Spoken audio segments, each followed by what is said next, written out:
So let's say I didn't want to have that specific dream, but it's not like you wake up and you're bothered or you're stressed or it's fight or flight. It's nothing like that. Could I even undo that dream if I wanted to? Or some things in the brain, we just like to mess around with these same ideas when we sleep. I would say with one that's not that distressing, but it is one that happens every now and again, you could give this technique a go and just see if Yeah, it works for you. Like, you really don't have very much to lose, but this technique is most sure. well known and most efficacious for those nightmares that happen time after time after time. So to give you an example, this is someone that I worked with a long time ago, and I'm just going to give very generals, not to give any information away. But I worked with an individual who would have Hmm. the same nightmare over and over and over again, to the point where he needed to go to the emergency room several nights because he thought that he was having some type of cardiac event. Oh my gosh. It was so significant. And so we finally got hooked up together, and I started doing this imagery rehearsal therapy with him. And essentially what happens, and even though I'm going to describe it to the listeners, I highly recommend that if this is of interest to you, find a provider that does this so you can work hand in hand. So what happens, and it seems very simple, and it truly is we work together, a mental health professional and the client, and I have the person tell me, walk me through this nightmare, walk me through what's happening every night. And so for this particular individual, they had worked on planes. They were a military service member. They had worked on planes their whole life.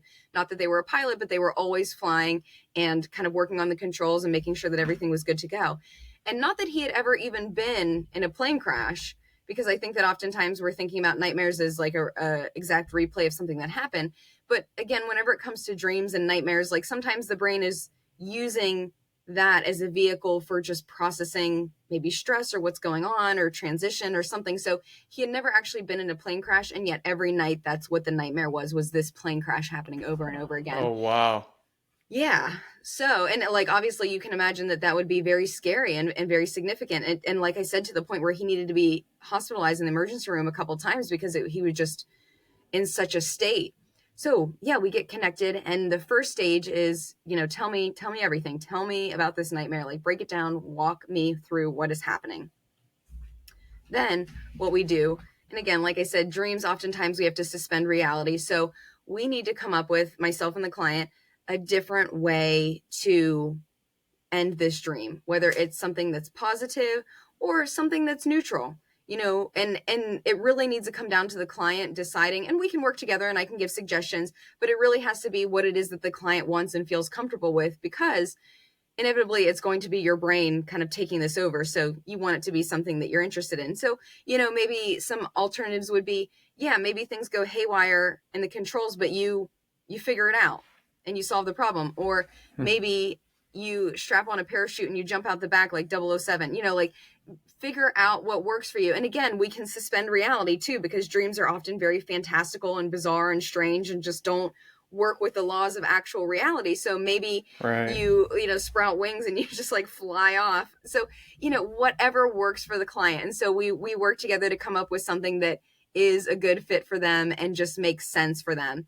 So once we figure out what that is, then the client has homework. And I know people hate homework, but this is like where the secret sauce is for imagery rehearsal therapy. Is the person needs to go home and they need to practice this new dream for, I would say, like a good 20 minutes every day. And it's actually during the day. And we want to do it in a place that's quiet and private, and basically just running through this dream in your mind as best as you possibly can of, it's going to start, things are going to go haywire, and then you figure out whatever that new ending was that we came up together, you practice it. And we just keep practicing this over and over and over again. Wow. And normally it'll take, I would say, like a couple weeks. But what happens eventually is the brain starts to learn, okay, when I'm going to have this recurrent nightmare, eventually it kind of just switches the tape. So instead of playing the nightmare tape, we kind of trick it into, the dream starts the same, things start to go haywire, and then we change the ending. And so eventually the brain will take over that new dream and replace the nightmare. And then the person, their adrenaline and their cortisol is low enough for the brain to stay asleep with this new nightmare, or new dream, I should say, replace nightmare. And that eventually they no longer even realize that if they are even having that dream, it just kind of processes throughout the night and keeps them asleep. So it does take time. Wow. Again, good sleep doesn't happen overnight, no pun intended, but whenever it comes to working with nightmares, especially if they've been wired into the brain for such a long period of time and the brain has been trying to work on this kind of like skipping record, it does take time, but it is incredibly effective. And I've helped lots of people with this, and it's wonderful to see. That's incredible. I mean, what was the feedback from your colleague when you basically solved his life? Oh, I mean, I think that people are so incredibly grateful. And I have a few other clients who I continue to keep in touch with every now and again, and they let me know how they're doing. And they're like, listen, I tell everybody about this. I tell everybody about our work together. And, I have one client who's so excited about it. And he's like, you have my full permission to tell my story anytime. And so, I think people just get really excited and they want to share the good news too, because I think that there are so many people suffering. Like I said, I was literally just at a conference and I was just kind of cruising around, just talking to people. Like, no one really knows who I am. And someone, like, nightmares come up within like the first few seconds of us talking. And I'm like, Oh my gosh. yep, like we don't acknowledge this enough. And again, another example is like I love to travel and I love to talk about sleep and to just give this knowledge to people. And I love doing a Q&A because I think that that's a lot of fun. Because oftentimes, I could talk about sleep all day long, like literally no joke. And so I'd rather do a Q&A so that you get the information that you want in our, maybe hour long time that we have together. And so Right. I once had someone raise their hand and he's like, "Hey doc, I have this dream where my gun doesn't go off." And then the room just kind of goes silent for a second. And I do that on purpose. And then the room erupts and it's like, "Yeah, me too, man." And it's like, of course, I'm sure this is like probably one of the top nightmares when it comes to military first responders, like people who own service weapons.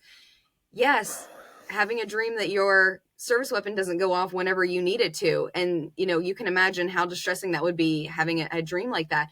And, the room just erupts. And I'm like, yes, why are we not having these conversations? I imagine that everyone, if you've been on the job for a while, you've had this dream.